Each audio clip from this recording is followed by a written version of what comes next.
Do you remember when we first started this journey together? We ventured forth and forged a bond. Made to unite, made to perform. It was a new partnership. We found new ways to excel despite the odds. We were built for each other. It was the first time I felt like I belonged, like I was a part of something bigger. Together we faced adversity and embraced it. And with you by my side, I've become better, more durable, stronger. Because what others see as limitations, I see as strengths. Our community has fueled my fire.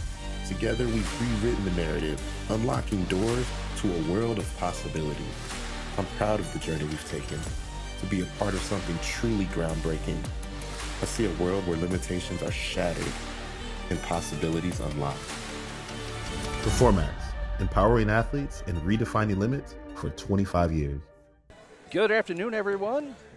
I'm Todd Pettit, coming to you live from the Henrico Sports and Event Center here in Glen Allen, Virginia. We're just outside of Richmond, Virginia, and we've been treated to warm Southern hospitality this weekend, bringing you the National Wheelchair Basketball Association Adult Championships. We've taken care of D3. We saw a dominating performance by the Tucson Lobos. Here we've got a matchup between the LA Clipper Chairmen and the San Antonio Parasport Spurs.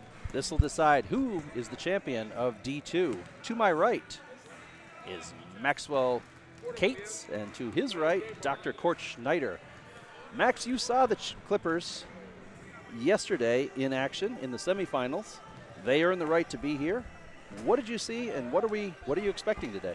Yeah, so what I saw from the Clippers was an incredible two-man game of dominance with Edgar Perdomo, number 33, and number 55, Ereban Loyola. Those two with the give and go was absolutely getting the perfect job done in transition. And when you incorporate that with Gerald Burton crashing the offensive glass and Juan Angelo getting the incredible hustle plays at the lead guard position, it's been absolutely phenomenal to see how they've just been getting the job done on both ends of the floor. And there we are. You can see us. I'm Todd Pettit to the far right of your screen. To my right, screen left, Max Gates. And then far right, Dr. Kort Schneider. Kort Schneider will be our statistician for the game. If we say anything remotely intelligent or interesting, it probably came from him. This live stream brought to you by Performax. Performax has been in business for 25 years. And we were treated yesterday to five-time Paralympian Matt Scott, who is a user off and on the court of a Performax chair. They have been doing very good things, helping out people reach their limits. 25 years, congratulations to Performax, and we thank them for bringing us this stream. We're getting some dabs here from this officiating crew, this championship officiating crew: Gary Piercy, Josef Simon, and Miles Jackson. They will call and direct traffic here today. And again, we're coming to you from the Henrico Sports and Event Center. We have been treated to gorgeous facilities. You know how we know this place is new, Max? When you fill your water bottle at those Save a Plastic Bottle fountain, the digit counter only goes 4 digits.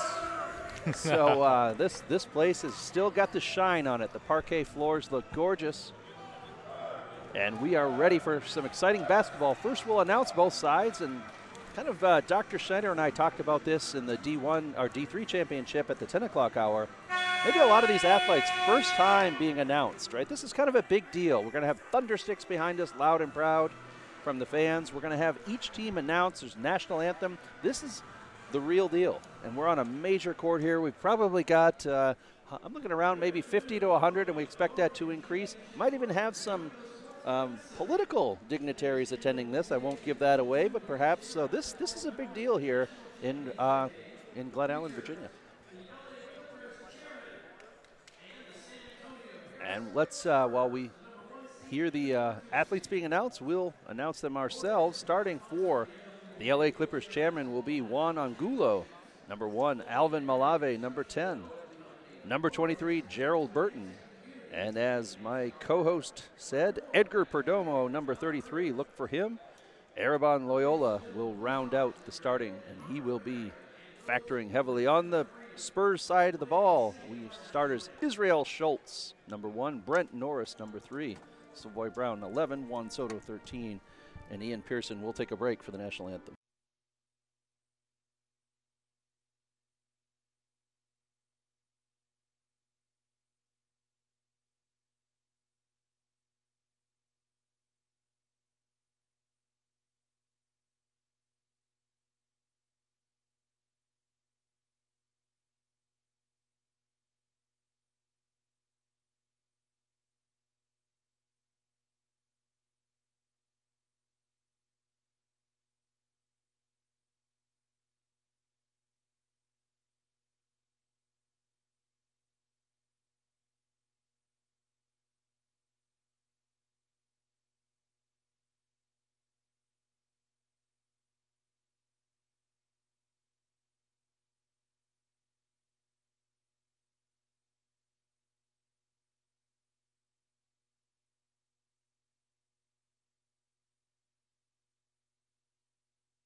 right, we're about ready to start. Again, we'll get those introductory lineups.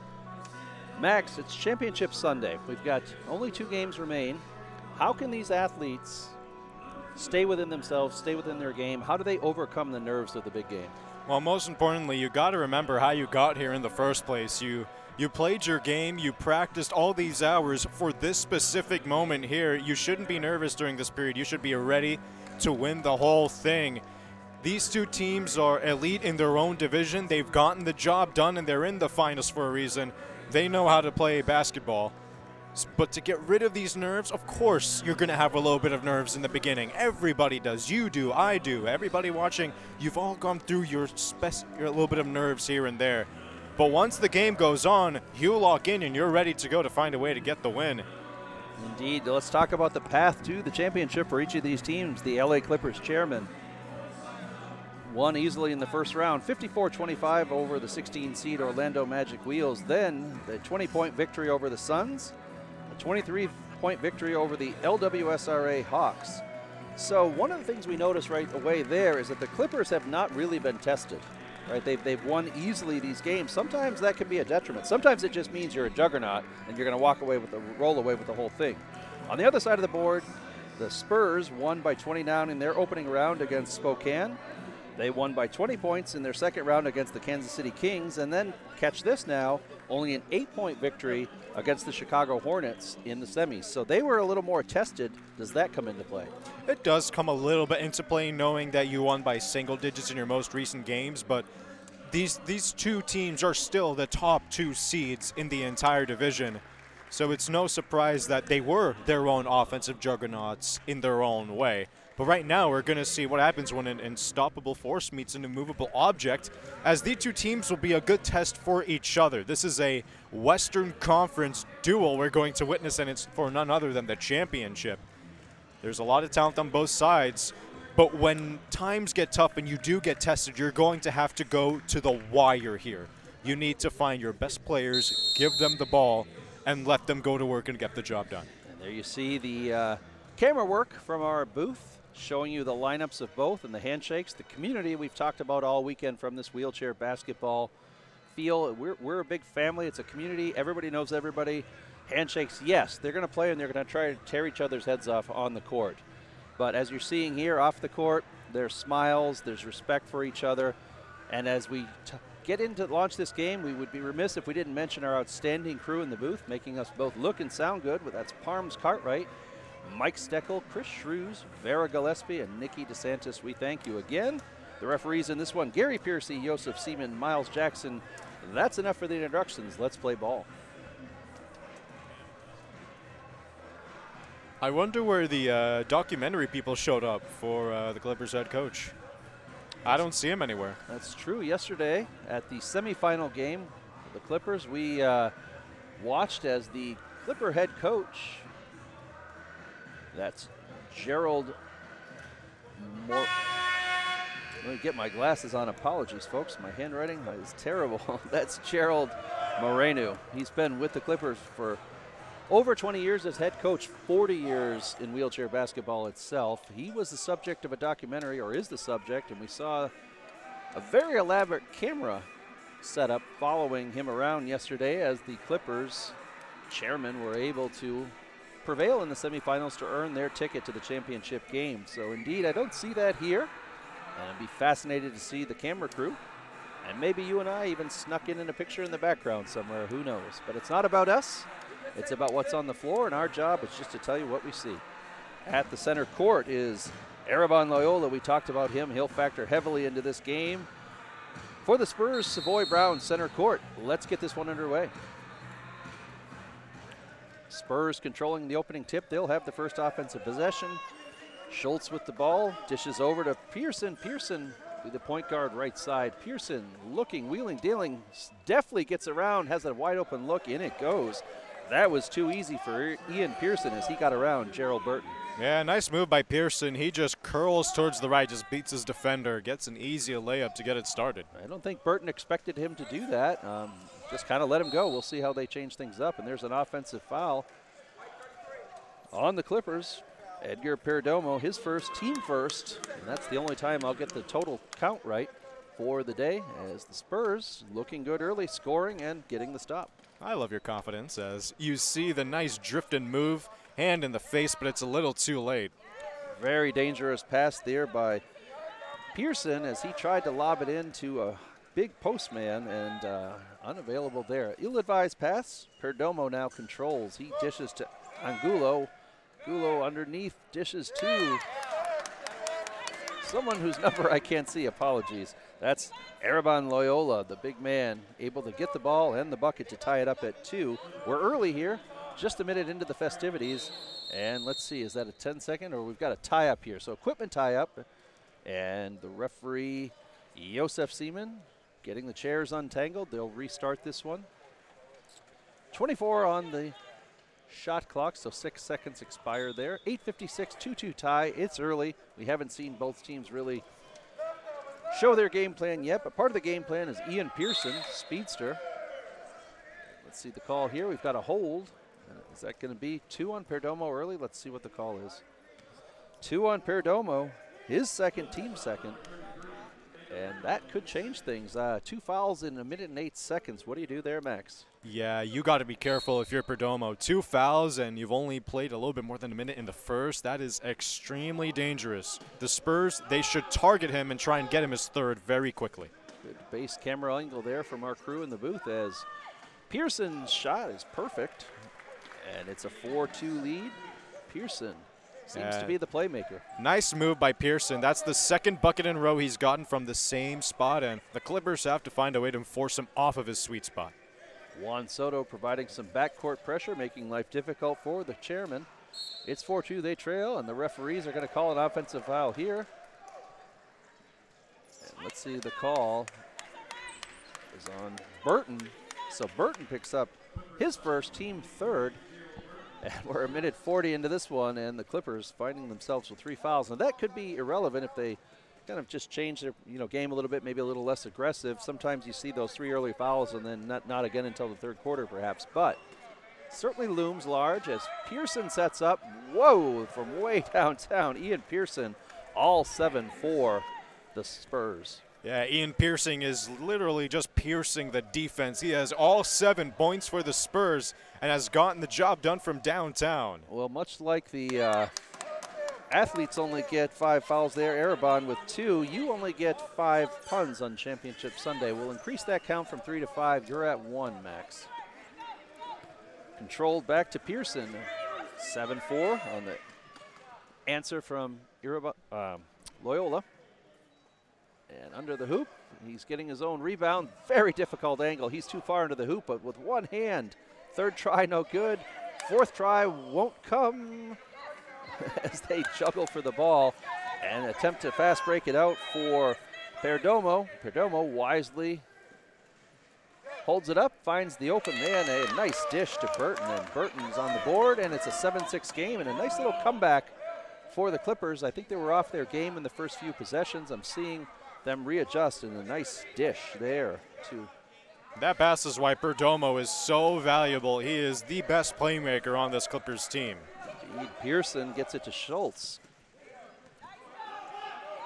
Schultz wheels deals back to Pearson, and the refs again. Lane violation called, and it's a turnover. And the Clippers will have a chance to earn their first lead. They were down 7-2, now 7-6. You can see on the replay here what the call is. Oh no, that's a replay of the deep 3 by Pearson. Excellent shooting there. As Perdomo wheels left side, finds a wide open look in the lane. Yes, for Malave, he's got 2. And it's 8-7 in favor of the Clippers. They've come all the way back from that 7-2 hole. They dug themselves in early. What's turned around? I'm a really big fan of this Clippers ball movement, but most importantly, they're moving the ball extremely well. They've gotten all of their buckets thanks to at least an assist and ball movement.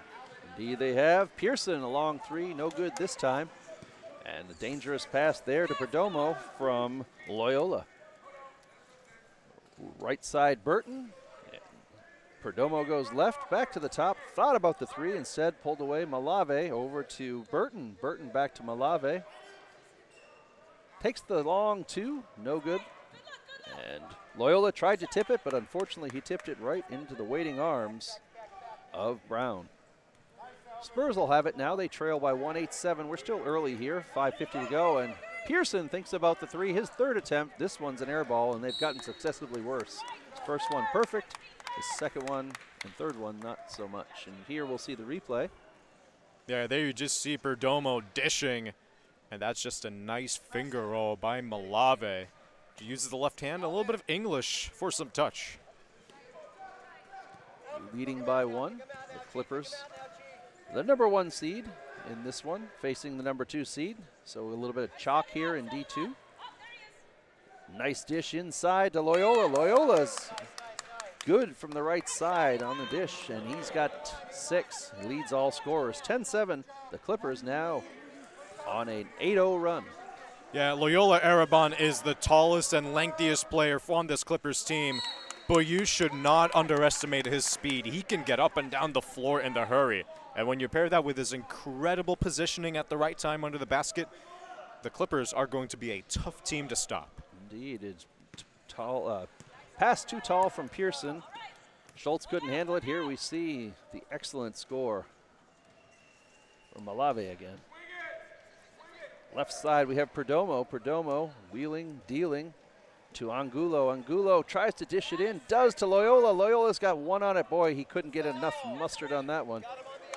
And you can hear the Clippers bench, coach Gerald Moreno saying he got him on the arm, but no call made. The refs let him play on. Yeah, I thought that was a foul from here. I could see them touch a little bit on his upper wrist area. I could hear it from here. Pearson now with the ball controls, right side, good defense here, 9 on the shot clock. And there's that pass they've been looking for into Brown. Brown unable to contain it and out of bounds. And they've tried Brown a few times, the big man in the lane, and unsuccessful on those passes. Let's see if this timeout changes up their strategy. 10-7 here at our first media timeout. Hey, that's us. We're live here in Henrico Sports and Events Center in Glen Allen, Virginia, just outside of Richmond. We're bringing you the D2, that's Division II, coverage of the National Wheelchair Basketball Association's National Championships. It's Championship Sunday, and we've got exciting action in front of us here featuring the number 1 seeded LA Clippers Chairmen, the number 2 seeded San Antonio Parasport Spurs. Don't go anywhere at 2 Eastern today. We will have the matchup we've all been waiting for, the Dallas Mavericks and the Punishers. And that should feature the heavyweights of the adult division. Paralympics on both sides of the ball, and that one promises to be an exciting tip. I don't know how it can be better than the semis we saw yesterday. The semifinals, a 1-point game on the top half of the bracket, a 2-point game on the bottom half of the bracket. Just outstanding ball all the way through. Runs and lead changes, we had it all. But all of this brought to you by Performax, having been in business 25 years supporting the wheelchair community with outstanding products. We had the fortune of having 5-time Paralympian Matt Scott join us yesterday for some color commentary, and he could not sing the praises of the Performax chairs loudly enough. Many Performax chairs here featured on this court at the D2 Championship. Max, what can the Spurs do to stay in this one? Well, what they got to do to stay in this one is just trust their system and trust their play. It's only a 3-point game. The Clippers are in favor right now, but I can definitely see myself the Spurs go on a little run. They do have some solid players, and they're going to have to find a way to incorporate Ian Pearson, not only for scoring, but using him as a bait to get others open. Agreed. Some assists would be good as Malave cold-hearted from the left side. He's got 4. Extends the lead 12-7, and more importantly, a 10-0 run for the Clippers.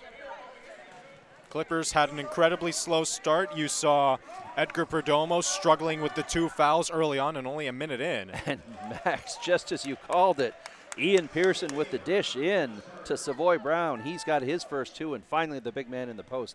Ian Pearson is a very smart player. He knows what he has to do at the right time. They gave him the jump shots early on, and he capitalized, and now they know they have to press him up a little bit.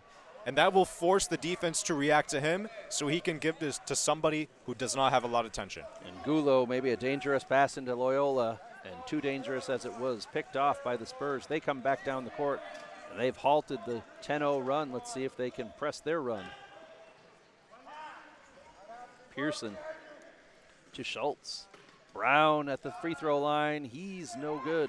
But the rebound there by Schultz. He looked like he got hit, but no call. That was a nice recovery there by Burton on the weak side. You see they do concede the rebound. But Burton just swatting the shot away from Israel Schultz. Norris inbounding to Soto. Soto dishes to Brown, and let's see the call here. Brown puts it in, but the shot, no shot, and I think that's going to be 55 Loyola. Let's see here. Brown from the dish from Pearson on the prior play. Loyola picks up his first foul, team fourth. And San Antonio keeps the ball down at this end of the court. Norris to inbound. Norris gets it to Soto. Soto into a wide open Brown. Brown wheels like a ballerina, maybe taking too much time. Got it off just before the 3-second lane violation. And a fourth attempt now as Pearson buries it. And it's a 1-point game. Pearson, a one-man wrecking crew. He's got 9. Yeah, Ian Pearson is on one today. He has been incredible for the Spurs here in this first quarter. His shooting has been tremendous, and his decision-making has been perfect. How about that dish from Malave into Loyola? Loyola unable to make the bunny. And here come the Spurs, but turned away well by the Clippers. Burton speeding down to disrupt the offensive rhythm. The Spurs will reset. They trail by 1. In to Schultz. Schultz wheeling and dealing from behind. Stolen. Great job by Malave to disrupt the offense and get the turnover. It's now Angulo with it. Angulo up to Perdomo. Perdomo left side wheels around backwards and down it goes. And that was a thing of beauty. We'll see that one on the replay, I'm sure. Perdomo with a gorgeous reverse layup. Yeah, that's just an excellent seal from Loyola, and there you just see him get the reverse layup on the other end. The left to right block, just enough English. That's not the first reverse layup we've seen from him today. He used the right hand this time compared to the left earlier. Good job by Perdomo on the finish. His first 2. Let's see if he can make it 3. It looks good. It is good. And Perdomo has 3, and it's back to a 4-point lead for the Clippers. They've led by as many as 8. 15-11 now. 2 minutes to go here in this first quarter. It's been an exciting one, and there's Pearson in the lane, and Pearson, that one-man wrecking crew, he's got 11 of the 13 for the Spurs. That's just an excellent dive by Pearson. He was originally going to fake the screen, but then he slips down low, has a full head of steam, and he already has enough space to get the layup up and in. Malave gets it into Loyola, but no shot, says Gary Piercy. That was on the ground. And let's see what Gary Piercy has to say about who committed the foul. That's going to be on Pearson. Pearson picks up his first, team second. And the Clippers will maintain possession. Let's see here on the replay. Loyola fouled there behind Pearson, out of position, committed the foul. Up to Malave. Malave at the free throw line. It's no good, and there's Pearson to scoop up the rebound. Trailing by 2, he can tie it up on this possession. 1:28 here to go in the first. We're at the D2 Adult Championship. One of these teams will be a champion, national champion at that. And Perdomo hopes, of course, that it's the Clippers as he dishes to Loyola. Loyola in an unfamiliar guard position there as he streams, looks for his way under the hoop. Perdomo wheels and deals. He's left side. Intercepted on the pass, and streaking is Schultz, and let's see, he's got nothing between him except clean Richmond air. Nothing between him and he makes it look easy.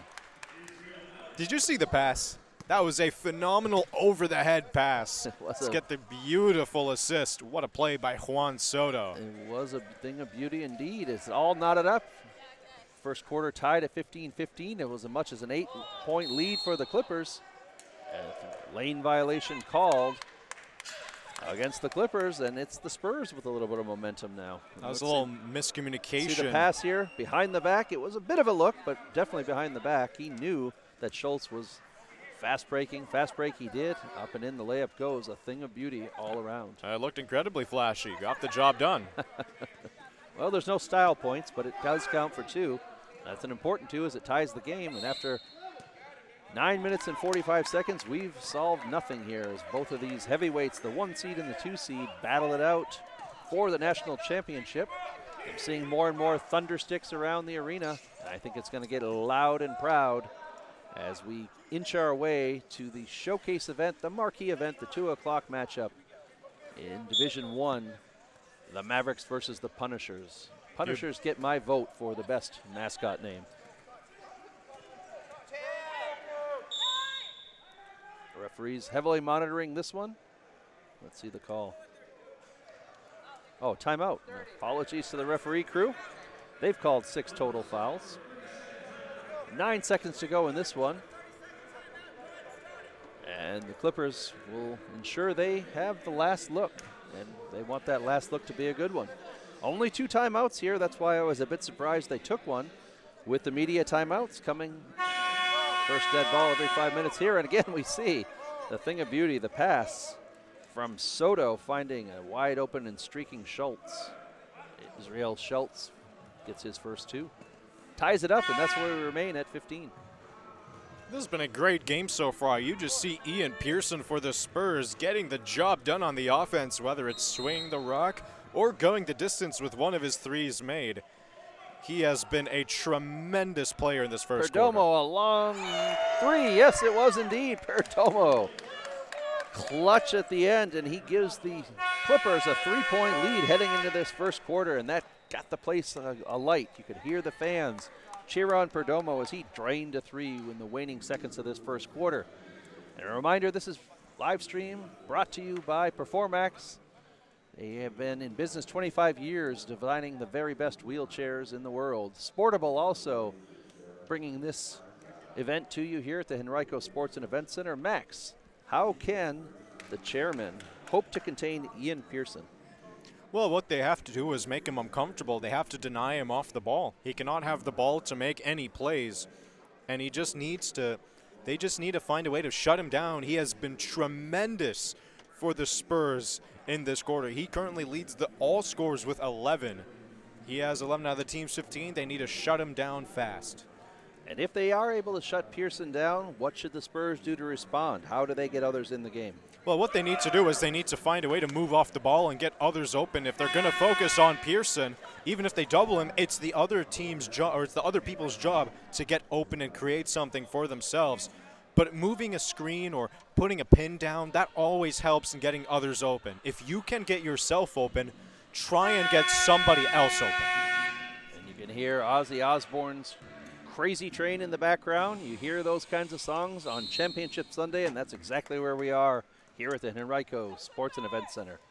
Don't go away. We have 3 more quarters, and after that we have the big event to the D1 National Championship featuring the heavyweights. Why would you be anywhere else? Outside look for the Clippers put up by Perdomo, no good, and he can't match that first quarter ending 3 that lit the crowd afire. As he's off on his first shot, the Spurs' first look of the second quarter as they come down. Soto controlling, and let's see if Brown can get free. Brown, I think, a key to their second part of their offense. Savoy Brown finding the paint several times. He's only made one of those opportunities as the Clippers come back. It's Burton with the ball, surveying, looking, sizing up. Moldave pointing. He sends Burton left, and Angulo controls. And the Clippers happy to take their time. Over to Malave,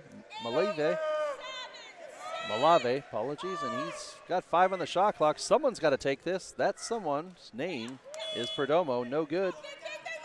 And look at there. You wouldn't expect a fast break out of Brown to look at him, but there he is. Up and in it goes. And it's back to being a 1-point game. Brown now with 2. Savoy Brown, the big man, just going through the transition, getting the layup to drop. Spurs only down by 1. We still have a lot of game left, though. A dish back here as Perdomo had the lane, but dished it back instead to Loyola. Loyola's tests his outside shooting. It's no good. Rebounded by Brown. Brown dishes up. It's going to be a little too hard. Schultz not able to catch up to that one, but that would have been an exciting transition that would have given him the lead. It would have been a nice play, but the pass is a little bit too strong, and Brown knew immediately that he messed up. He was like, yeah, my bad. I threw a little bit too high. I'm sorry that Israel's not as big as him. If he had longer arms, maybe. Maybe 10-foot arms would have helped. Speaking of longer arms, there's Israel with the steal. And Pearson up and in, and there's 2 fast point crates in a row. And I suspect Dr. Schneider is seeing those. That's going to be 5 transition buckets for the San Antonio Spurs. Indeed, they have looked fast, and anytime we say something intelligent, you can probably credit Dr. Kort Schneider, and this time is no exception. With the ball, Malave at the three-point arc. He dishes over to Perdomo. Perdomo, a good outside shooter, back to Malave, and the Clippers look to set up an inside offense. That inside offense's name is Loyola. Down it goes, and let's see if they count that bucket or if it was on the floor. Fouls on 11. 2 shots, so no, it was on the ground, and Savoy Brown picks up his second. Spurs clinging to a 1-point lead. We'll see if Loyola can knock down these free throws. 7:35 to go here in the second quarter. Ereban Loyola's first shot looks good, isn't good, and it remains a 1-point lead for the Spurs. So they've got Brown a little more involved, some fast break transition points. Pearson, though, still leading all things for the Spurs. Do you see that changing? It's tough to tell because right now we don't know what the Clippers are game planning to get themselves ahead. But if Ian Pearson's available to make a play, you got to let him make a play if you're the Spurs. Got an exciting D2 matchup here for the national championship. Both teams knotted at 19. It's been a back-and-forth affair. We've seen 10-point runs. We've seen both teams, and we've seen the exciting Israel Schultz pick up his 4th point. That's just tremendous team play from the Spurs. Ian Pearson receives the screen, goes downhill towards the foul line, draws the low side defender in, and he finds Schultz wide open under the basket. And here's Perdomo. Perdomo gets fouled on the ground. Piercy nodding. He gives the call to Yosef. Yosef says that's on 13, and we see here on the replay. There you see the dish, and there is Schultz in just a good enough position. He just beats Perdomo to the basket.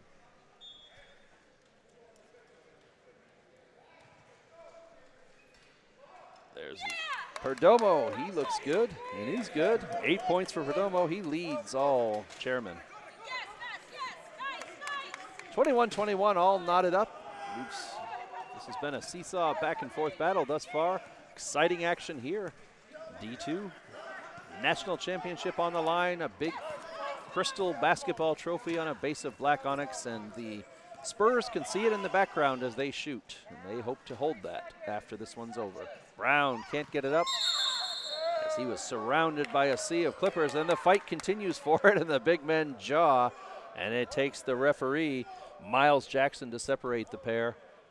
And that's something you typically don't see, Dr. Schneider. I know you don't have a mic at the moment, but that's something you don't see. This has been more of camaraderie involved in wheelchair basketball. He's nodding. He knows I'm right. I'm always right. Well, that's not true at all. Just ask my wife. And a shout out to my wife. I haven't done that yet this weekend. Shout out to my wife, Angie, taking care of things at home. I appreciate it. I kind of like that it's getting a little bit of chippy here because this is a championship game. This is everything on the line. And if you see 2 of the opposing players, you know, mouthing off or trash talking a little bit, you got to welcome it. It's competition. Who doesn't love some good competitiveness in sports? Indeed. You want to believe you're the best? You're in the championship game after all. You give everything. At worst, you're second best. Long attempt by Schultz. He nails a 3. Israel Schultz surprising all of us behind the desk here. He had been the inside presence for the Spurs. Nailed it. And Schultz smiling at the Clippers bench as he rolls back on defense. Love it. He puts the Spurs up by 1, and like you said, a little bit of that trash talking among these 2 teams now here as the breakout. Nice dish back to Brown. Brown in the lane. Can't stop him. Put it down for 2. That was just poetry in motion, and transition goes from left to right to left to right. Basic weave drill as you do warming up in basketball, and they did that to perfection. Savoy Brown might get the award for smoothest big man. He has some great chair skills. Malave had a little trouble with that one, tipped, and they'll stay in possession of the Clippers. They trail by 3 on the 3 made by Israel Schultz, and the big grin after that. I don't see why they would have gone down to Ereban Loyola on the previous play. As you see the replay, the ball movement and the layup by Brown. A thing of beauty. Malave forced to take the shot on the waning shot clock, and he's up to the task. He's got 6. That's a smooth-looking jumper. Not easy to do with time running out, and he made it look easy. 26-25. Here come the Spurs. We've got just under 5 minutes, and next excellent shot there by Juan Soto picks up his first, and it's a 3-point lead. Yeah, Pearson has been dominant for the Spurs. Along with his 11 points, he has a team-high 5 assists. There we go. Every assist, of course, leads to points, so he's factored in many of them here. And with that, we'll have a media timeout. So any stoppage of play under 5 minutes, we go to a media timeout. Again, reminding everybody this live broadcast and play-by-play in color brought to you by Performax, inspiring excellence in athletes on and off the court for the last 25 years. We thank them. There's the trio of the referees at the center court. Max, it's been the heavyweight fight we've thought it would be, the only run we had early. It's been a back-and-forth battle. It's a 3-point game. Who do you like? I love both teams, to be honest, but watching the Spurs in transition has been mesmerizing, especially their most recent layup where they got Brown on the finish. Just doing a wonderful 3-man drill. As here you see the jumper there by Israel Schultz. You mentioned normally an inside guy. Cashes from the outside this time, and he smiles back at the bench. I love that 3, and here we got another transition basket. Piercy to Brown. Brown, the unstoppable force in the lane. There was no doubt that was going down. Another replay here on the other end. Malave, apologies, drained the 2. His time running out, and just a hit parade of made shots here by our crew in the booth, and we thank them for the excellent work they do. Parms Cartwright, Mike Steckel, Chris Shrews, Vera Gillespie, Nikki DeSantis. I'm Todd Pettit, and I never know where the camera is. To my right, Max Cates. Sometimes he goes by Maxwell. And to his right, Dr. Kort Schneider, our statistician, making sure we sound smarter than we actually are.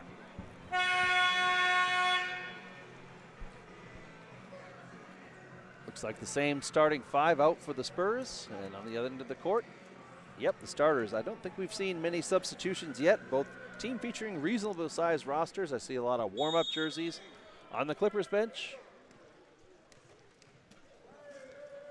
So it's been the same 5-on-5, and it's a 3-point lead for the Spurs.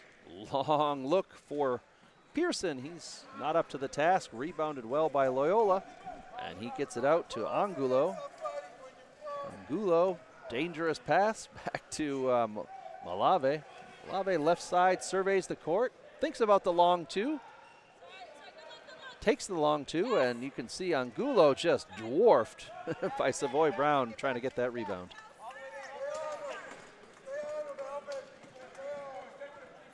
Here's Schultz right side, turned away expertly by Perdomo. And there's Brown. Brown puts it up, no good, and one and done ensures Burton. And the Clippers come back down. A rare 2-on-1 for the Clippers. Dishes over to Malave. I'll get that right eventually today, folks. To Angulo. Angulo back to Malave. Over to Burton. Burton into Loyola. Loyola has been money from the post today. He's got his 11th. That's a really nice play by the Clippers. They play over low, so they go from up to down towards the baseline. And there you just see Loyola just in perfect position, sealed off his man, gets the free layup to drop. Clippers only down by 1. Clippers haven't had a close contest yet, winning all theirs by 20 or more. They're in for the fight of their lives here as the Spurs have a 1-point lead. Nice disruption by Angulo in the lane as wide open was Soto. Soto couldn't get the ball, and you could see him barking a bit at his teammates. Here we see on the play Soto getting his first 2 points on the replay. And then the dish in to the big man Loyola, courtesy of Burton. Burton with the dime, Loyola with the bucket. Brown, back to Soto, over to Pearson. Pearson thinks about a long 3, does it. No good, short off the rim. Gets a shooter's rebound, and in under the lane is Soto with the recipient of the dime. He puts it in for 2. Good ball movement, good stick with itness there by the Spurs. After Ian Pearson knocked down his first 3, he has missed his next 3 of them. He's currently sitting at 1 of 4. Oh, the pretty dish back from Malave. And making the bucket there, I believe, was on Gulo. Yeah, nice behind the back pass. Gets the layup. Those are the kind of plays that you want. I like the decision. Malave too far into the hoop. He would have had an impossible magician, physics-defying shot had he tried it. Instead, wisely, just back here, you can see the feed from Perdomo. That intended to be the dime, but instead the dime to Malave. Excellent team play there, and they trail by 1, and they have the ball. It's been a back-and-forth battle of these heavyweights of D2. And speaking of heavyweights, Loyola, unstoppable, just like Brown on the other side. He picks up his 13th. He's just been dominant down low, and he only has 1 current foul, and we only have a minute and a half left of the second. Loyola is looking really sharp heading into the second half. Pearson and Loyola, the leading scorers for each side, as Soto has the ball, looks in for Brown. Brown pushed away, though, by Perdomo. Good defense there to keep Brown out of the easy paint. And 5 on the shot clock. We'll see Pearson's long 3. Well off the mark, rebounded by Loyola. And Pearson is now 1 for 5 after that first strike of the 3-point one. 3-point Barry, we thought he might be an outside presence, but he's gone cold. There's Malave. Malave spins inside to guess who? Loyola unable to make it, and Brown there to tip it away, saying, that's my lane. Schultz over to Soto. Soto in a dangerous pass to Brown, and let's see the call on that one. Piercy saw something there. 23 White, that's Burton, his second, team 5th.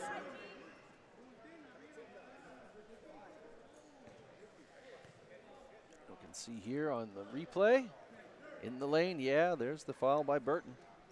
Yeah, you can see him, he clipped it just a little bit. And probably the referee, a good foul, though. It was a good foul, but the referee was right in front of it and made the call. Yeah, I think Brown had a pretty good look to the lane if he hadn't committed that, and he had one to give, right? I mean, we're almost done here in the second quarter. Over to Pearson, 10 on the shot clock, lines it up steadily, and there we go. Pearson back on track. I've got him for 15. And trailing by 1 are the Clippers. They'll look to make this the last shot of the quarter. And Gulo with the ball, he'll dribble that out. 12 seconds to go, and 3 seconds in the lane. Maybe getting a little bit lazy there as they were all waiting for that clock to wind down, and not getting lazy was the referee, Yosef, who called the lane violation on Burton. 12 seconds to go in this one. The Spurs will have a chance to extend their 1-point lead. And we'll see here the replay.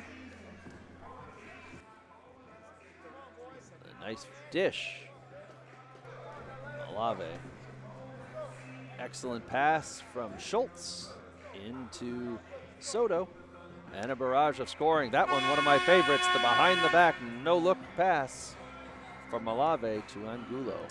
Great coverage of the event here by our crew in the booth, and we thank them as the San Antonio Parasport Spurs huddle one last time for this first half. It's been everything we hoped it would be.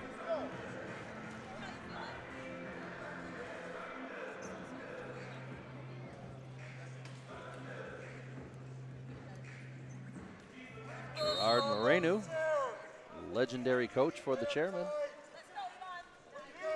giving his team the recipe to find even more points. They'd like to go in with more than a 1-point lead. There's Schultz. Schultz back over to Pearson. Pearson, the long shooter. He's got to act quickly. Doesn't get it off. Let's see. They do say it was good. But it doesn't matter. Doesn't fall. And that's the way this first half will end. An exciting one to be sure. After 20 minutes, it's 32-31 in favor of the San Antonio Spurs. They're the 2 seed, a slight underdog, but I don't know when you get to championship if anybody's truly an underdog. They've won 3 games. So we'll head into the half. We'll take a 15-minute break, and we will be here back to crown a champion.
Welcome back, everyone. We're here at the Henrico Sports and Events Center, just outside of Richmond, Virginia. I'm Todd Pettit. To my right, Maxwell Cates, and to his right, Dr. Court Schneider. Happy that you're here with us, joining us for some exciting Division II adult wheelchair basketball national championship action. And don't go anywhere. At 2 p.m. today, we will have the big game, the Mavericks versus the Punishers. If we were going on mascot alone, clearly the Punishers would win that one. Here, second half about to start, the Spurs clinging to a 1-point lead. Max, who do you see stepping up big in the second half? Yeah, I will definitely see myself that Loyola will step up for the Clippers. He's not in foul trouble, and he's the one that can get the easiest bucket inside with his length. Spurs have the first possession, a shot well short by Soto, and it'll be an empty trip for the Spurs as the Clippers get their first look on the offensive side of the board in the second half. Third quarter just underway, 9:30 to go here, and a little bit of communication issues at the center court, Perdomo and Burton. And now we've got a foul on Norris, his first, team first. That'll put 20 back on the shot clock, and the Clippers can reassess. Malave with 6. He's been quiet with those 6, contributing nonetheless into Loyola. And just as my co-host Max mentioned, Loyola could factor big, unable to make the shot there. A speedy Schultz down the lane, turned away well by Burton. Burton has disrupted a couple of those fast breaks. Yeah, Burton is one of those not dirty players, but he does the dirty work, Yeah, I should say. absolutely, and there's Josh Brown, the other counterpart to Loyola. Brown scoring first here in the second half. Agreed, does the dirty work is Gerard Burton. Only with 2, but a huge part of this Clipper team. You need those kinds of players to get the job done, to set the screens, not being afraid to take the contact and hustle extra for the rebound. You're going to need those kinds of players when the game gets tough. And we see some miscommunication there by Burton, and Perdomo leading to a turnover. Happily recipient of that is Pearson, but Pearson can't make the shot. Rebounded by the Spurs, and they keep a second chance going. Here's Pearson again. Well out of position, knocked away expertly by Perdomo again, like you said, or Burton, Burton doing some of the dirty work here. Shot clock expiring, and that'll be 30, and you got to credit a tough Clippers defense there. They give up the first 2 of this half and now trail by 3, but playing some good defense, realigning. 8:15 to go. That's just phenomenal lateral movement with the chair. You see everybody communicating. You see everybody talking to each other. Angulo survey is wide open. That was a mistake in defense there. Way too easy for Perdomo. He picks up his 10th. You can't let them get a free bucket from the middle of the floor. You have to force them into the help. Instead of giving too much space, they need to pressure a little bit more, play a little bit tighter on the defense. A little breakdown of defense there by the Clippers, by the Spurs. Let's see if they can adjust here offensively. They lead by 1. It was a 1-point halftime lead, and a rare miscue by Pearson. Usually very sure-handed ball handler. Out of bounds it goes, and it's a turnover to the Clippers. This is just phenomenal defense from the start of the third till now. They have been locking up the Spurs as a team, and it's great to watch how they're just cutting off all these different angles, denying the Spurs any opportunity. Now, Loyola, you said, would factor in big. You didn't mention anything about his fast break potential there. He wasn't able to convert. But look at the sloppy play here. That's going to go out of bounds off the Clippers. It'll be Spurs ball. But I'm surprised that Loyola was able to slip past everyone and streak down the lane. He's had 2 misses now, easy ones for the Clippers. And that's rare from a player like him. You normally see him post up a player and do standstills. We haven't seen him hit a running layup in a bit. Maybe he's not used to it, but he knows he should have made that one. He was not happy. Excellent dish by Pearson into Brown, and Brown now with 4 in the second half. He's at 10. Yeah, Pearson is an absolute monster with the basketball in his hands. Pearson has just been dictating the game by himself. Pearson with 15 himself here as we got an offensive foul call. Nope, just 3 in the lane. Lane violation called on the Clippers. We got some chairs down here, and righting himself is Perdomo, and we'll get this one underway again. Not a lane violation, sorry. Perdomo falling over, and there you could see Soto trying to direct the play, and meanwhile the ball was near his hand. Lucky he didn't swat that away unintentionally. Pearson, the assist leader and the point leader in this one. He's been Mr. Offense with the ball. He has it left side, looking for something inside. Nothing easy. He'll do the dirty work himself, and we've got an offensive foul here again. 2 turnovers in a row by each team. 13. Soto called for his second. And the Clippers now trailing by 3. I don't know that it's been a bigger lead than 5. The Clippers themselves led by 5, 7-2 early, and since then we have not seen a lead of that magnitude. So it has been one of those back and forth. You don't know who's going to come out on top type of games, and I can't think of a better way for Championship Sunday to go. Let's hope for all of the games to be that way. A long miss by Malave, unable to get his own rebound, commits the foul, perhaps a bit of a frustration foul. Malave called for his first. And the referee's monitoring this one tightly here in the third quarter. 6:27 to go. It's a 3-point lead for the Spurs and the ball. And maybe a little bit of full court pressure here. We'll see if the Clippers able to contain. Schultz very speedy. He streaks down the lane, waits for his offense to set up, and not much of a full court press there. Pearson dishes in to the big man. The big man tips it up, and in it goes. Savoy Brown now with 12, and he's starting to match what Loyola has put up on the other side. That has been such a tough shot to do. You're right under the basket. There's only so much you can do, and the soft touch to get it in. That's a great play. Great play, and I think when you said we're going to see the big men step up big, you actually meant Brown, not Loyola. Well, right now, Brown's playing like if I picked him to be the catalyst for this one. Loyola has struggled since the start of the third. The way to prove me wrong, as now the Spurs are currently up by 5.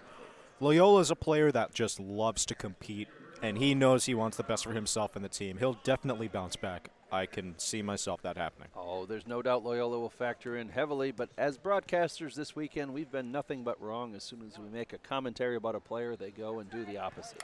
Yeah, we're 0 for 5 on our own predictions, and, you know, whenever there's a free throw on the line, you know, we think, oh, he's going to go for 2 for 2. We've always called it the wrong way, haven't we? I didn't know opposite day was every time we spoke our mouth. That's pretty much why we're behind the microphones and not on the court. And a pair made by Perdomo. They needed him. He got him. And it's back to a 3-point game. Spurs controlling the ball and the lead, 38-35, just under 6 minutes here in the third quarter. Thanks for joining us on a Sunday afternoon, a beautiful one here in Richmond, Virginia. And beautiful people, beautiful hospitality, and a beautiful bucket by Schultz. He picks up his 9th.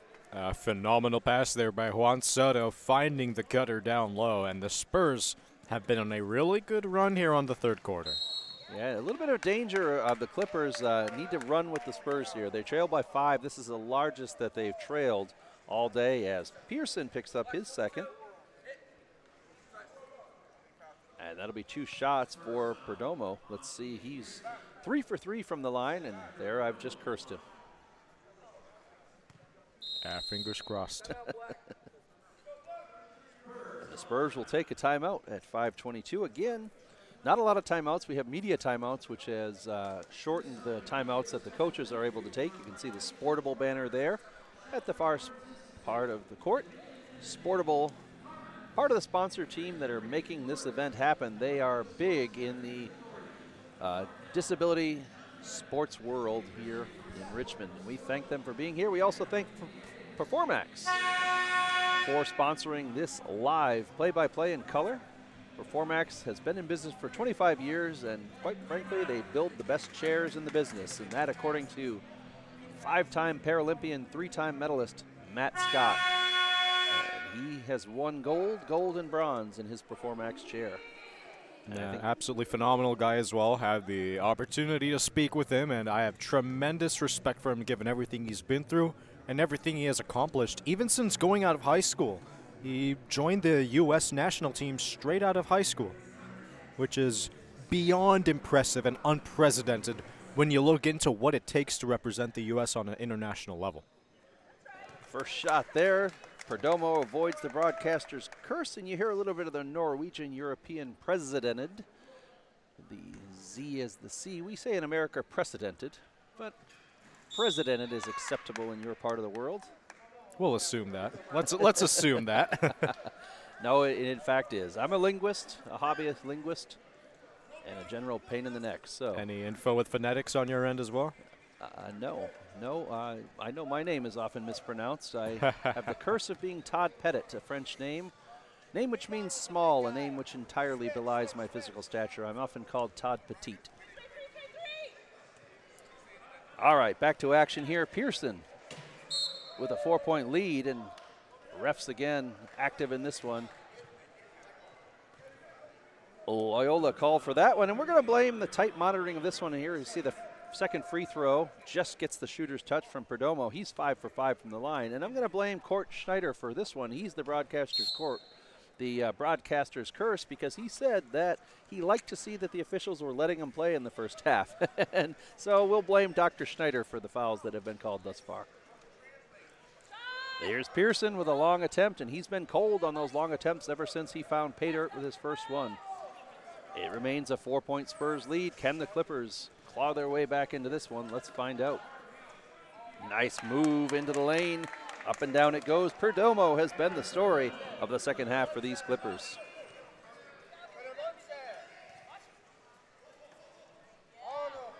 Pearson. Well checked by Perdomo. Out to greet Soto is Loyola, and they have nothing inside here. The Spurs working for this one hard. It's Schultz, 6 on the shot clock, and it's going to be Pearson to put it up. 3. I don't know that he knows the shot. He does. He turns around, and boy, that was not a good-looking one.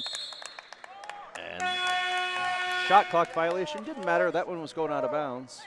And we've got a media timeout at the 5-minute mark here in this third quarter. 40-38. And we'll see on the replay here this great move by Perdomo. It's been the story of this second half. 4 for 4 from the line. And that too there. He's kept these chairmen, the Clippers chairmen, in it. And with that media timeout, that's us. Again, we mentioned the virtues of Performax and Sportable, but I also want to shout out the entire Richmond community. They have opened their arms to us and embraced this community. We thank them for that. The volunteer staff here has been nothing short of phenomenal and nothing short of smiles all around. Anywhere you go, you're greeted by the orange shirts that the volunteers are wearing. You can see some of those on the camera. And those orange shirts represent volunteers that have given freely of their time, their talent, and their smiles, and they've welcomed us warmly here at the Henrico Sports and Event Center. It's been an amazing 2024 NWBA Nationals, and we thank the city for hosting. And good news, Max, we'll be here next year. Max, this is your first Nationals tournament for the Wheelchair Basketball Association. What has been your impressions? Yeah, the level is incredibly high, first and foremost, and, looking at what these athletes do to take care of their body, to play at the highest level as they can, it's been really eye-opening. I myself, I've played a game of wheelchair basketball before, and it was incredibly tough, and it was very, very, again, eye-opening to see how difficult it truly is to play this sport. Indeed it is. Malave dishes to Loyola. Loyola had to get rid of it before he fell. And because of the dangerous predicament that Loyola found himself in, good instincts to get rid of that. He would have been called for the turnover. He dished it to his teammate that had the easy bucket, but referee Josef Seaman making the good call there to preserve the safety of Loyola. He was in the thick of things, and we'll see this on the replay. The excellent heave by Malave. Instincts there, and it was an easy bucket for Perdomo, but all for naught. Waved off. They remain down by 2, 40-38. 4 minutes to go here. Perdomo had to lean back slightly, and he made the pass in time, but it just wasn't enough before he fell down. But there we have a bucket for the Clippers. It's all tied up. And there, Max, you got to be happy with that one. The Gerald Burton doing all the dirty work, finding some pay dirt on the score sheet. Schultz wheeling and dealing left side, has a slipped in the lane. Soto unable to convert. And Clippers are there to gather the rebound. A missed opportunity certainly for Soto. Difficult shot, but not unmakeable by any means. And the Clippers look to take the lead for the first time since their 7-2 run early, and in with a dish like that, behind the back, and down it goes. Perdomo has been the star of the second half for the Chairmen. And Dr. Schneider, I don't want to get too far ahead of things, but if the Clippers hang on and win this one, we've got a two-person heat for MVP. That was just a tremendous pass by Malave just now on the play. Malave found the wide open Pearson. Pearson made it in. He's got 17 and leads all scorers. Check that, he does not. We've got 19 for Perdomo. The Clippers have been shutting down the Spurs in the name of transition. The Spurs had 6 transition buckets in the first half. Right now, the Spurs have not scored on the break at all. And that sounded way too smart for Max, so I suspect that information came from our Dr. Schneider. I'm just kidding, Max. Sort of. Anyway, it's all knotted up here at 42, 2:20 to go. Soto gets to a Pearson. Pearson with a long look, and he has been cold from that three-point arc. Again, that one not his fault. Forced to put up a shot. Great defense by the Clippers, as my co-host Max Cates called out. And there you see that phenomenal dish, splitting the needle, diming up down the seams for the two. And here's Loyola in an unfamiliar guard position, hands off the ball to Perdomo and attacks the lane. Perdomo works his way in, has Loyola, a very difficult shot, rebounded by the Spurs. We remain knotted up at 42, and down come the Spurs, and let's see if the Clippers defense can continue their dominance of the Spurs of late. They're slipping to the lane is Schultz, and a very good foul there by Loyola. Picks up his third on it, though. But Schultz was certainly going to get 2 points. 1:46 to go here in this third quarter. And it's starting to get a little tense. This is where there's neither team running away with this. I think the one that can keep their head in the game, execute their playbook, will come away with this. But it's way too close to call. Israel Schultz's first free throw, no good. He's got 10, or 9, apologies. He's got 9, would love to make it 10 on this one.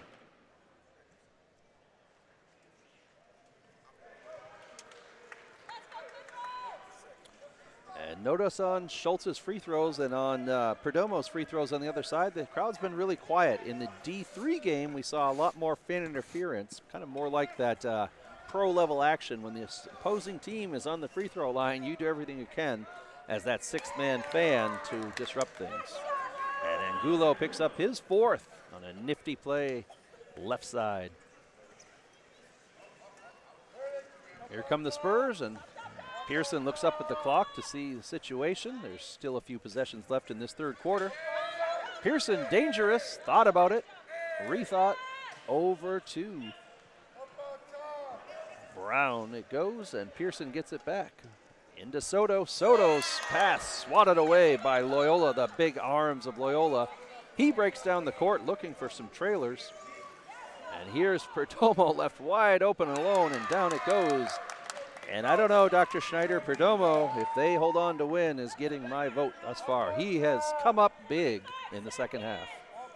Yeah, Perdomo has just been solid all game long.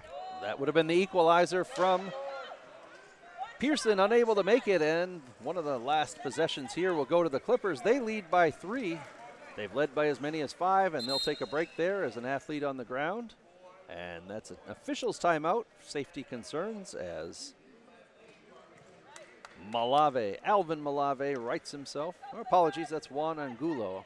I have trouble because Malave has 1 on the front of his shirt with a very faint 0. Hard to make out. So I'm going to call that one, well, all right. I'm just poor-sighted. Let's go there.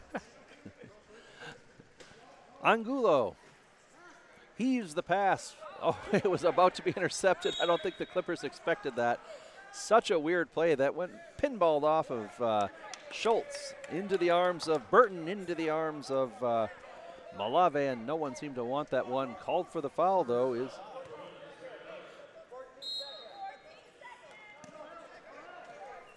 Clippers maintain the ball.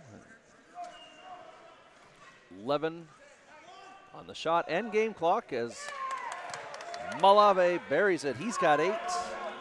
And it's a 5-point lead, and the Spurs have not been able to regain that rhythm that they had that served them so well. Those fast break points in the first half coming up a little short as the Clippers defense has made the adjustment. Max, what are you seeing? Yeah, I just see the Clippers doing a great job in ensuring that they play in their own pace, and there you see the jumper with 7 seconds left before the end of the third. This Clipper defense has been tremendous. They have shut down Ian Pearson to a T. Pearson has not been able to get in a rhythm in this entire third quarter. And you could argue the Clippers should be, they should have a even bigger advantage right now because they had a few easy misses by Loyola in transition. But the Clipper defense has been the story of the third quarter. Indeed it has, and Loyola's easy misses, of course, attributed to Max Cates, who gave him the old broadcaster's curse. Obviously just kidding there, but the Clippers, when they're shooting, have a view at the right end of the court, and at the right end of the court, that contains those trophies that they so covet. Black onyx base and a crystal basketball on top of that. One of these two teams will wheel out of here holding that, and one of these teams will just wheel out. That's a quote from A League of Their Own. I suspect you're too young for that one, Maxwell. But I know Dr. Schneider has probably seen that movie a few times. It's a fairly cold-hearted way to describe a championship game. The actual quote from the movie is, one of these teams will walk out of here a winner, and the other team will just walk out. So I'm borrowing that quote. It is the reality, the stark reality of the finals, that one of these teams will come this far and come up just a bit short. And both teams, of course, hoping that isn't them. The Clippers have the 5-point lead. They have the ball. Thought about it, instead dished into Loyola, and there he goes. Ereban Loyola for 2, and he's got 15. It's about time Loyola finally got a little bit of momentum going. He gets the bucket under the basket, his bread and butter where he loves getting his looks. He gets the first easy one. They could send him on a roll here. Yes, indeed. The Clippers in danger of breaking this one open. The Spurs have fought hard. There's Brown, the big man in the lane, well contested, and a little too well contested. Loyola turns around and disagrees with that one. I believe that's his 4th.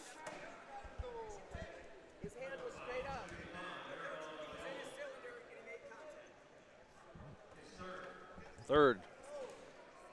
Yeah, you can see him just touch a little bit of the wrist just under it just to impact the shooting. And the referee came up to the coach and said, hey, he established contact. I saw it. And that's Gary Piercy making the call and the explanation. And I agree with it. Brown's first look, no good. And you could see the coach of the Spurs, Willie Jackson, looking over, and they're going to confer and see, was that his 3rd or 4th? Confirmed it is 4. It was announced on the PA system as his 3rd, but it is indeed his 4th, and that might change the tenor of the game. Loyola now playing with 4. 9:20 to go, and we'll see if he can remain on the court. As Perdomo looks strong, left side, turned away well by Norris. Oh, what a save by Schultz. That was an incredible play. Saved it from going out of bounds, and he's turning towards the baseline, so he has to go behind the back to save that play. That's an incredible stop. And if the Spurs able to find their way back into this one and ultimately win, you can certainly point to plays like that. As Schultz has the ball, right side, turned away well by Loyola, who has to play very careful now with 4 fouls, and Loyola unable to play the aggressive defense, but able to turn Schultz away, gets the turnover, and in the lane, Perdomo. Perdomo right side puts it up, and that one doesn't go. That would have hurt for the Spurs. The Spurs maintain a breath of life on the empty trip from the Chairmen. 7-point game here, but we feel like this one could be slipping away from the Spurs. They need to answer. They're on a power outage. Yeah, they do need to answer. They haven't scored in quite some time, and they've shut down Pearson as well. So we need to see how the Spurs will find a way to put the ball in the basket. Pearson to Soto. Soto with the bucket. A nice dish. And we had just talked about shutting Pearson down, and they've definitely keyed on him, the scoring leader for the Spurs, but the dish to Soto. That's the first field goal in 3 minutes for the Spurs. They're only down by 5. They can definitely come back. We'll see if the Clippers can maintain the torrid scoring pace they've seen in the 4th quarter. Off that end of third quarter shot by Malave into Loyola. Loyola's fouled by Pearson, it looks like. Let's get the call. Indeed, it's Pearson. He picks up his third. There you see the dish down low. Soto with the finish. He just beats Malave down to the basket with the backdoor cut.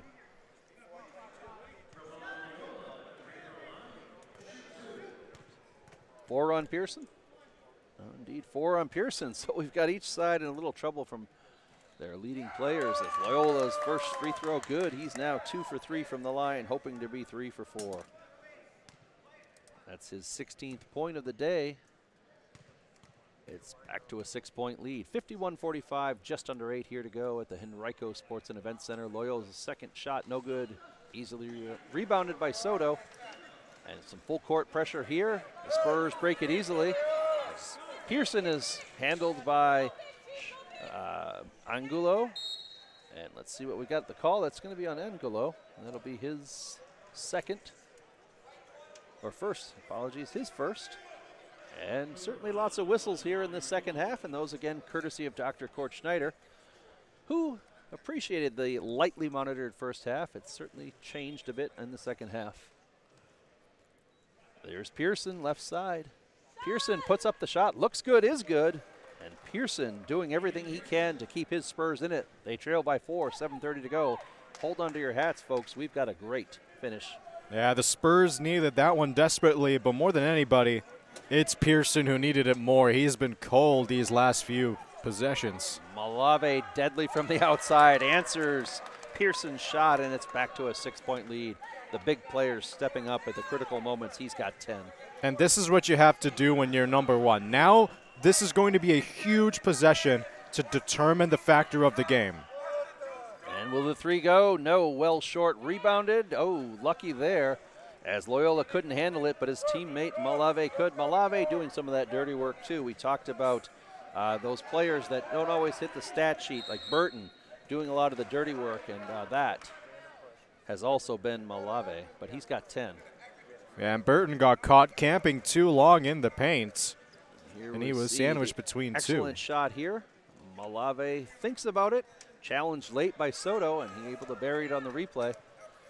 And now in the lane is the big man, Brown. Brown puts it up and no good, gets his own board there. Loyola playing with fire, and Loyola could do nothing but stay perfectly stationary in danger of that 5th foul. Good job by Ereban Loyola not to be exiting the stage. Yeah, it's good play by Loyola. He has no choice but to be passive on that play. He can't risk getting his 5th foul. Loyola Brown knows this. on the other side, trying to answer, and does, and that was a pretty touch by Loyola. He's got 18, and just the gentleness of that. He had no backboard opportunity. Puts it in, and it's back to 6. Here comes Schultz. 6-point game, 6 minutes to go here in this one. Stay tuned, of course, at 2 Eastern. We will have the D1 Championship, Mavericks versus Punishers. Promises to be a heavyweight battle of 1 versus 2 and 3 in the lane. The Spurs are called for the lane violation. And you can start to feel the Clippers taking hold of this game. They only lead by 6, just under 6 to go, but I'm getting nods from Dr. Schneider, who's without a microphone at the moment. We'll get him in the action, and the Clippers just starting to exert themselves as the number 1 seed. A little bit better this second half. Have had other players step up, Perdomo in particular. And speaking of Perdomo, he has the ball left side. They don't challenge him. He dishes into a wide open Loyola, and that was just too easy. 20 for Loyola. There's Loyola. Need him when they need him now, and here he comes and delivers. That's his 3rd bucket right now in the 4th quarter. Clippers up by 8. They really need a stop here in order to get this game to bed. And look at Schultz in the lane. Yes, and down it goes, and he brings the lead back to 6. Yeah, Schultz doing a great job there, stopping the bleeding, but most importantly, giving something for the Spurs to hopefully get momentum coming back. That was a speedy move down the middle.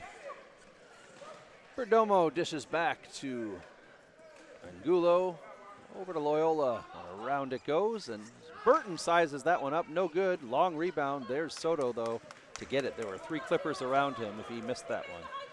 So down it comes. Pearson in the lane, way too easy for Pearson, and don't look now, just as I say, the Clippers are starting to get a stranglehold on the game. Back come the Spurs. It's a 4-point game, 57-53. And the Spurs are doing what they're supposed to do. They're just increasing the pace and getting easy transition buckets. The last two, way too easy for Schultz and Pearson. It's a 4-point deficit, though. And the Clippers have it. There's Perdomo, wheels in, gets around. In the lane is Burton. He's fouled. I thought Perdomo might take that one himself. Got a media timeout coming here and a sub coming in for the Spurs. We'll see for the first time Maverick Tafuli. There's Angulo doing the dirty work this time with the off-ball screen, and it gives Burton the chance to curl and flare down to the basket. And it's a 2-on-1 under, and it's going to be a technical foul against a Spurs player. So Juan Soto got called for the technical foul as it stands, and that's a horrible time to get a foul like this, especially when you're down 4 in the championship game. So just a rules, I know we're going on a media timeout here, but a rules question I think I know the answer to, but I'll ask it. Burton was fouled, so he is owed 2 from the shooting foul, but then the technical, will that bring 2 more to the line? So we're going to see 4 free throws? I'm not sure, but right now all I know is it's 2 free throws and the ball back because he missed the basket. All right, let's see what happens. If he would have made it, he would have got the continuation free throw and the ball would have gone out. But since he didn't make the free throw, he'll be 1 technical free throw, and I believe 2 more free throws because he missed. Because he was in the act of shooting. Yes. When fouled, yeah. Okay, well, let's take a look what happens here. Again, the technical foul, Juan Soto, like you said, timing not good for that. We're on a media timeout. That's us. I'd like to thank our sponsors here. We are first and foremost sponsored by Performax. They've been in business 25 years and building the best gosh darn wheelchairs in the business, and that's a Midwest term for y'all here in the South. As we get the coach of the Spurs, Willie Jackson, coming over to check out the stats. The Clippers excitedly breaking out of their huddle. They can taste that championship. They lead by 4. They've got a plethora of free throws coming for them, and that's dangerous for the Spurs. Spurs had battled back with 2 transition buckets by Schultz and by Pearson. And here come 2 very important free throws by Burton. Let's see if he can knock these down. No to the first one.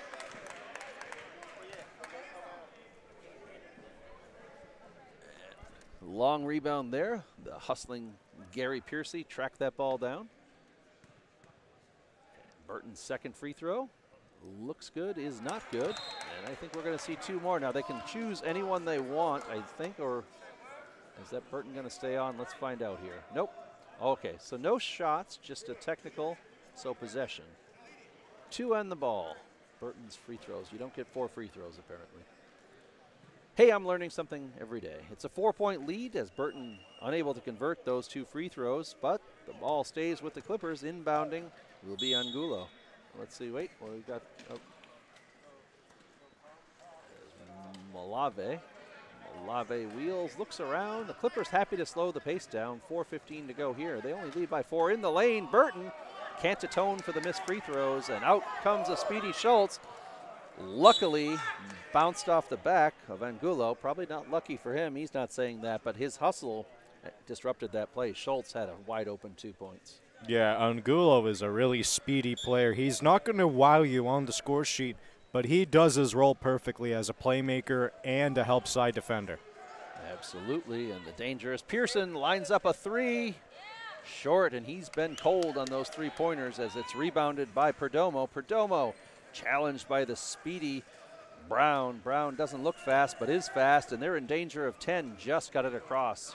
The Clippers good full court pressure, but slipping into the lane. Malave, he takes it himself. In it goes. And Malave with 12. That is beautiful basketball by the Clippers. Broke the press, found the open man, and Olave just has to do the rest.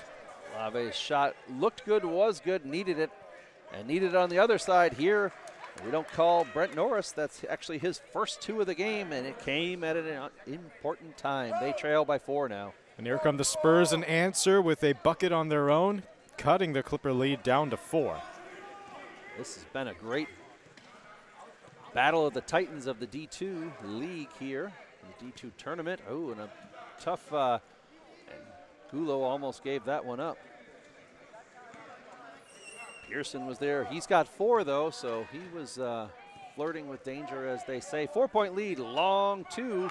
That's a 2-pointer. The referee Yosef immediately putting the 2 fingers down as it left his hands, but it's a 6-point lead. Whether it was 2 or 3, it was a big bucket for Perdomo.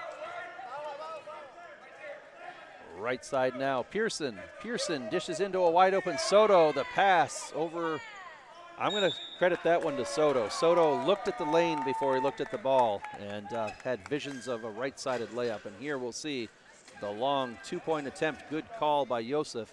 Putting the 2 fingers down, immediately saw him rolled over the line. And now we'll see a timeout here. 30 seconds.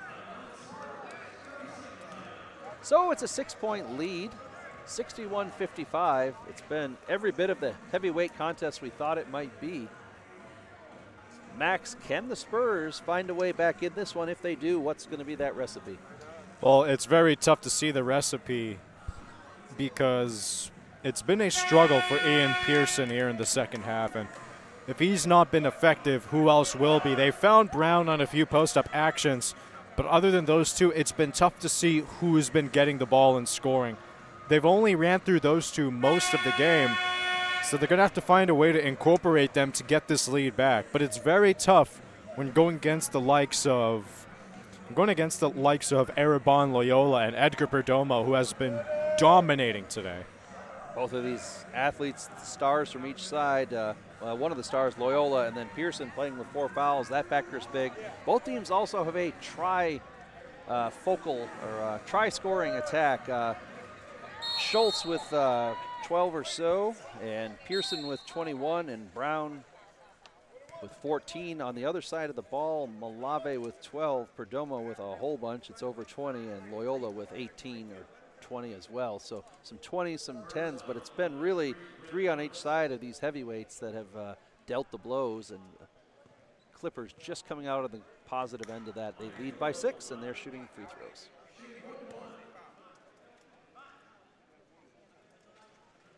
Gulo's first, can't quite get over the front of the rim, rebounded by the Spurs, and here they come. They got to have them all now. They trail by 6. 2:18 in this one. Schultz, left side, a dangerous swat by Angulo, and Brown can't handle the pass. Too much on that one from Schultz. And this one's starting to slip away from the Spurs as they continue to make unforced errors on the offensive side of the ball. Yeah, Schultz forced that one a little bit. He beat the defender, but then he went for the forced pass down low when he could have waited and found another option. Perdomo to Loyola, and Perdomo with the assists and with the buckets. He's been incredible this second half. They lead by 8, and it's going to take a miracle now for these Spurs. They're going to have to be perfect here, scoring on every possession and stopping on every one. Into Soto to start the perfection. Let's see it. Up and down it goes, and they trail by 6. So they're going to need to press here. The Spurs are going to have to press and stop the clock as much as they can. Absolutely. 1:30 to go, and you can see the start of that press, but the speedy Perdomo up to the task. He gets the ball into the front court and wisely turns it around, and there's Soto forced to apply the foul. He might be his 5th. If you're going to trap, you're going to have to deny them from advancing the ball even more on the floor. Either that or you're going to have to find a way to trap the ball handler before he could make any option to make a pass down the floor. The Spurs, they get punished. The Clippers do a great job in breaking the full court press. And right now it's an opportunity for Edgar Perdomo to make this a 3-possession game with just a little bit over a minute left to play in the championship game nonetheless. The trophy is on the line for the best Division II team in the NWBA. And the reason we got a stoppage of play here is that Juan Soto, number 13, has fouled out. One of those fouls by way of technical. And so in for the Spurs will be Justin Larson, number 30.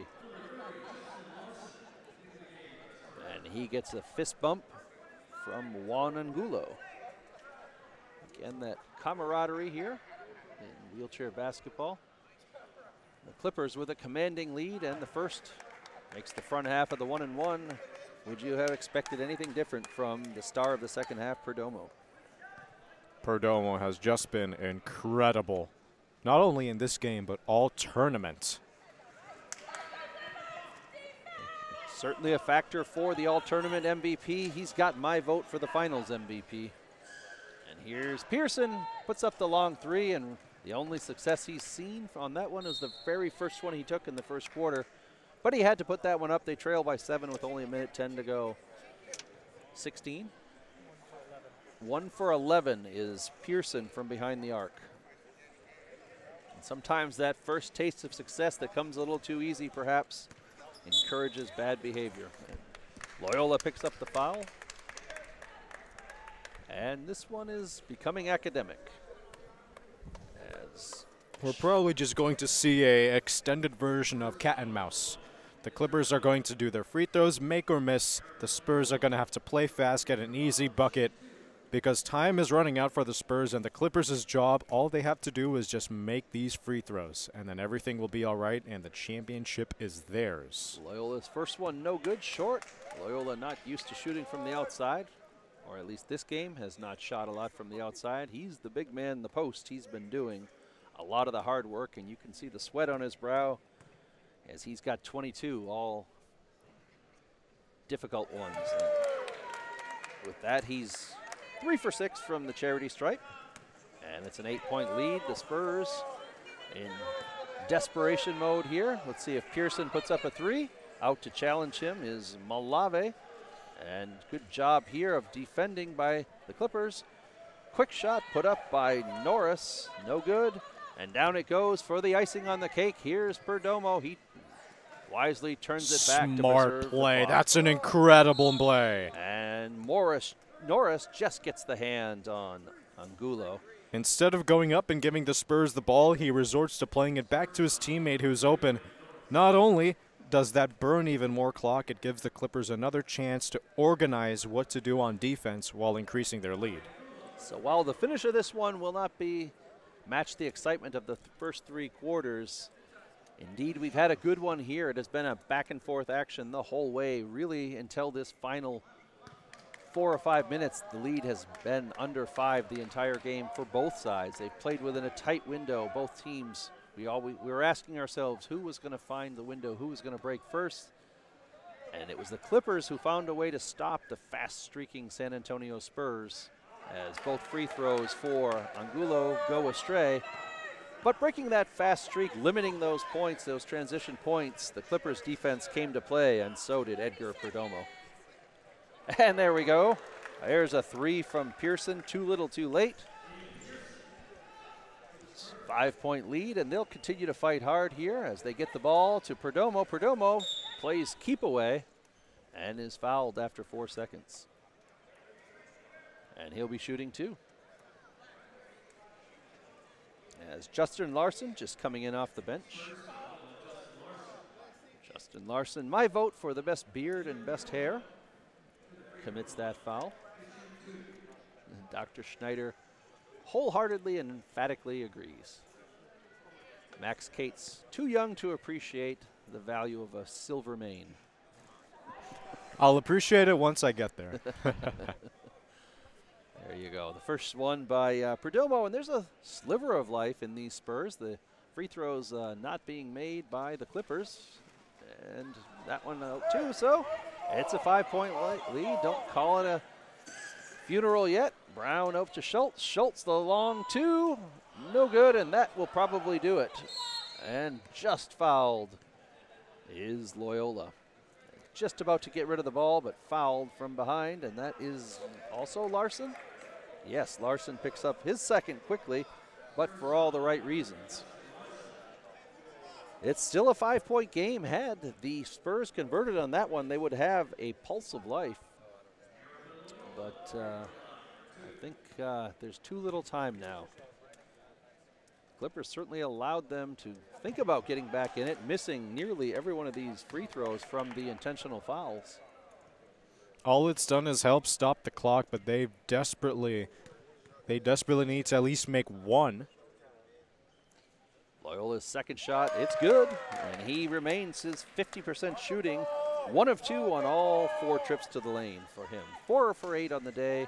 And Brown now with the ball at midcourt, gets it to their 3-point shooter. Pearson up, no good, out of bounds it goes. 7.3 seconds, 6-point lead, and will the Spurs keep applying the pressure, or will they admit to the inevitable? We'll find out, and I think they're going to let it run out, and the Los Angeles Clippers Chairmen will be the D2 national champions. Hats off and congratulations to them. Before we get to our featured matchup of the day, the 2 p.m. Division I heavyweight matchup between the Mavericks and the Punishers. Max, what was the difference in this one? Yeah, the difference in this one was the defense on the Clippers in the late ends of the game. They got the job done. They shut down Pearson, and they played to their strengths. And it's great to watch how they earned this championship. Absolutely, they did. And a shout-out to our great booth crew, Parms Cartwright, Mike Steckel, Chris Shrews, Vera Gillespie, Nikki DeSantis. I'm Todd Pettit, to my right, Max Cates, and to his right, Dr. Kort Schneider. We're pleased to bring you this broadcast. We hope you enjoyed it. Stick around. We've got another one coming. And all these broadcasts, thanks to Performax, 25 years of wheelchair excellence, inspiring athletes on and off the court. We'll see you soon.